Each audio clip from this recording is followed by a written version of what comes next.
and I wanted to talk about the adaptation to change, controlling change, and the implementation of change. Now, with change, change is the only thing that is constant, whether it's in an organization or if it is through life. Everything has to change at some point in time.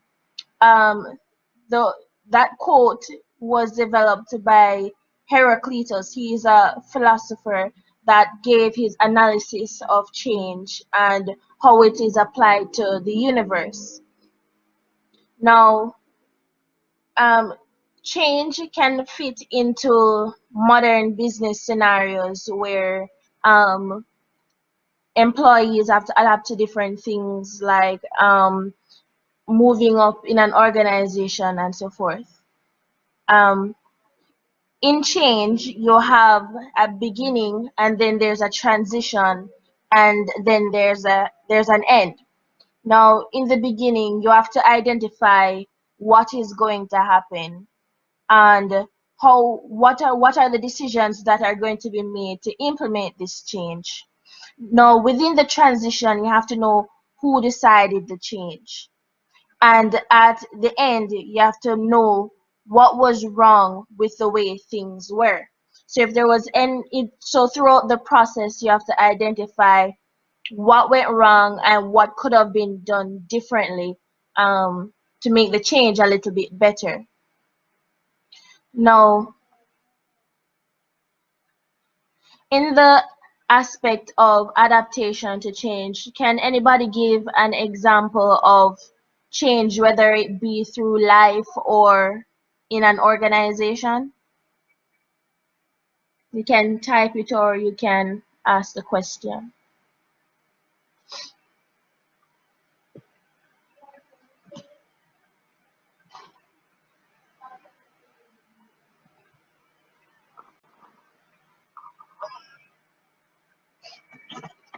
Yes, Renisha, you can go. Okay, an example of change could be in my reflection of the class, I told her about me adapting to the change when my father passed in 2016. So that was a change that took me a while to adapt to. It has been hard, and a change like that definitely will take time.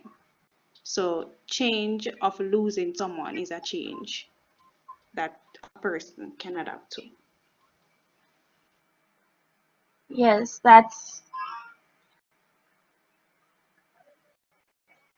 Yes, that's a good point. You want to say something? Yes, thanks for the floor, Michaela. So first of all, very sorry to rehear this reminder of the incident which Renisha told us. I have a question if Renisha can help answer. So Renisha, when someone like so close, just like parents and dad and very close person, when they pass away, and many times people are going to experience this because we are younger and our parents are older. We are going to experience this earlier or later. So can you because we have faced this, so can you help us like in that situation, what are some of the techniques, or what is the mindset which can help us to go through with that in that difficult time? Anything you can say on that might be useful. Thank you. Well, all I can say is just cling to the persons that are here with you, cling to the family members that are here grieving with you.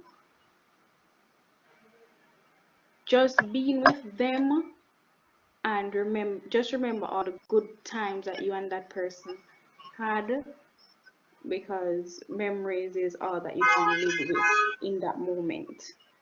So just try and be positive, try and stay strong.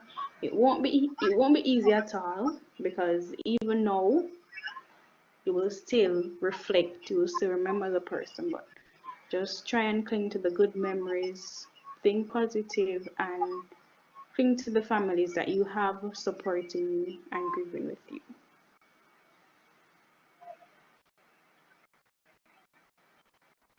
Thank you, Thank Renisha. you, Renee. Now through change, now through change, is an inevitable process and it can be fast growing, especially in an organization. But let's take, for example, the Stone Ages. Within the Stone Ages, evolution took place, right? First, there was the implementation of fire. Then they invented new things to make life easier for human beings to get around. For example, to transport heavy loads from one place to another, they changed their mode of action. They changed by just picking up only one stone at a time to creating a wheelbarrow that could make transporting stones or anything that is heavy a little bit easier for people. And it has been through that stage change took place and evolution happened. Now, it can also take place in the human body. When from the infant stage to adult stage, where we go through the transition of puberty, and we go through that transition of growing breasts and everything that a male or female goes through when they're transitioning, and we learn to adapt through those changes. For example, males, their voice start to change and then they learn how to adapt with that transition that they're going through as a person.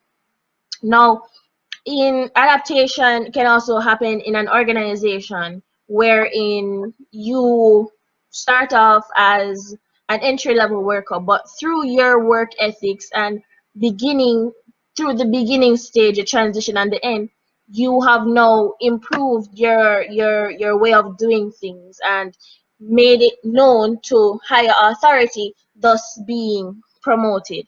And while when you're being promoted and you're at that higher stage, you learn to adapt to that new surrounding that you're in. So for example, you move from a supervisor to a manager, the rules and responsibilities are going to be different, and thus you have to now adapt to that change that higher authority have put you in. And you have to be able to adjust positively through those situations. And then you have the process of controlling change.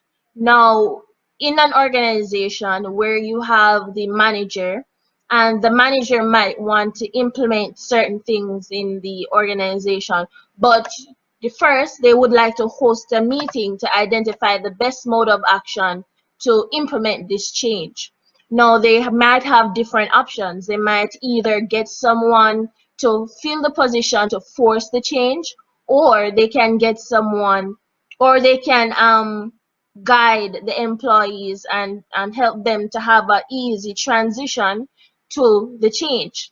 Each each idea has its different repercussions um or different, what's the word for it, different outcomes can happen when you go through situations like that, where if you were supposed to employ someone to force the change, you're going to have persons combating that change, and you might not get the necessary output that you'd want because of the way by which you enforced that change.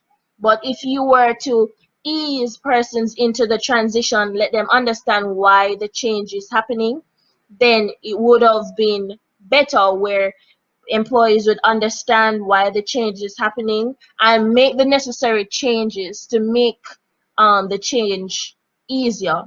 Does anybody have any examples that they might have for controlling change that might be different or might be similar, could be in life or an organization?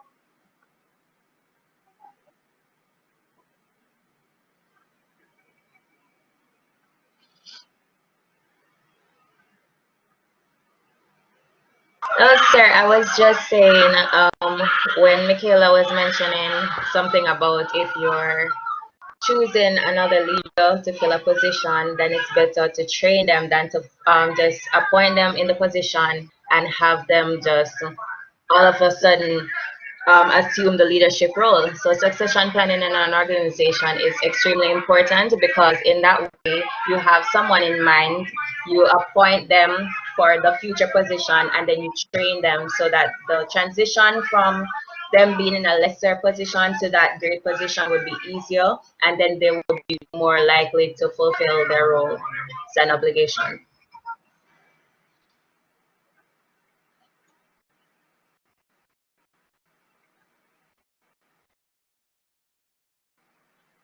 Thank you, Abigail. Um, yes, succession planning is also a good way because by having succession planning, employees know who is coming into the position if the person who originally had the position were to leave. So they would already know who is going to fill the position, and um, they would know what to expect, and they would know what to do in case that person um, came in. Now, the last one that we have is the implementation of this change. Um, the foremost thing that must be kept in mind before implementing the change is that the employees in that organization are on board with the idea. So when you're going to be developing something or you want to implement a certain change, you have to ensure that the employees are okay with the decision and it is not something that can or may potentially jeopardize them in the future. You have to also make them understand, um, have to help them to understand how the implementation can improve the organization and the profitability that might take place when if that change were to happen. Anybody has any views on implementing change? It can be based on what Sir said or ideas that you might have on implementation of change.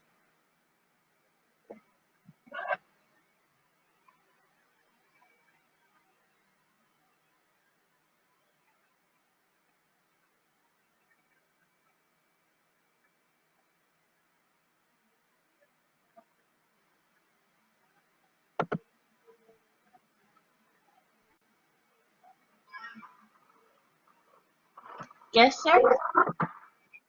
It is a very hard question. So I would like to know what are your thoughts? If you would have to answer that question, how would you answer it? Maybe that will help us to understand this topic. Thank you. Okay, for the implementation of change. For example, if you would like to have a certain outcome, maybe a responsibilities towards persons highlighting their strong points. So if you know a certain team of persons are good at, let's say, for example, accounting, and you'd like to implement something that is going to improve the accounting field, maybe if you give them certain responsibilities that can that highlights their assets, it creates a positive response to the change that you're trying to implement. So, by highlighting that responsibility, it improves the performance or the outcome that you're trying to achieve through that implementation of change. That's what I was trying to come at, if you understand. That makes Thank you sense to you for guys. thank you for clarifying. Very interesting thought. Thank you.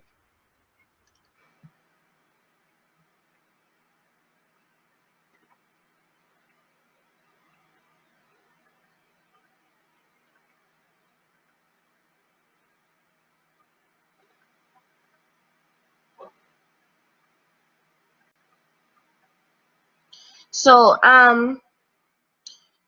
So for the so after you implement the change, you have to acknowledge the lessons learned during the course of change and to explore how you can engage and involve employees the best way possible. So those were the 3 pointers that I had for the aspect of change, which was the adaptation of change, controlling change, and the implementation of that change. You guys can make points based on the explanation I made, but those were the points that I had for change management in an organization as well as through life.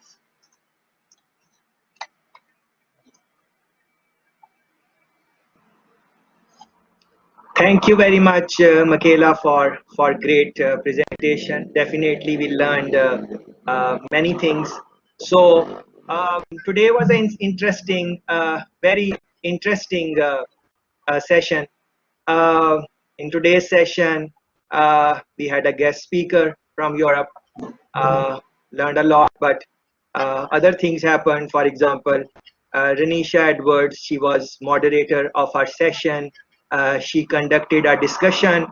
So in her resume, she can definitely write that she conducted a discussion based on like around 15 participants on the software which is Blackboard. So she can demonstrate on her resume that she has skills to conduct discussion on Blackboard. Same for Mickayla. She conducted a presentation. Both of them were our moderators, as you can see. So she made a presentation. So these are some of the skills which you should think about. Outside of many other skills, you can see where your interest is. So what I'm trying to say, just see how you can build your skills. That is one thing which is going to make you maybe more employable than just a bachelor's degree. Because definitely, as Renisha was discussing in her discussion, uh, she mentioned that times have already changed, and they might change even more. And even our guest speaker, she also mentioned that we don't know how the future would be like. So with this, I want to thank all of you who took out time to come to today's session. Very important session. We covered quite interesting things. I hope it is useful for you, and you will take out some time to reflect on all things which we have been saying. So thanks again very much. Thanks Renisha. Thanks Mickayla. Thanks to the guest speaker, and thank you all of you uh, who who who took out time to come. Okay, so have a wonderful rest of the day. If you don't have to say anything, we can stop our session. Thank you.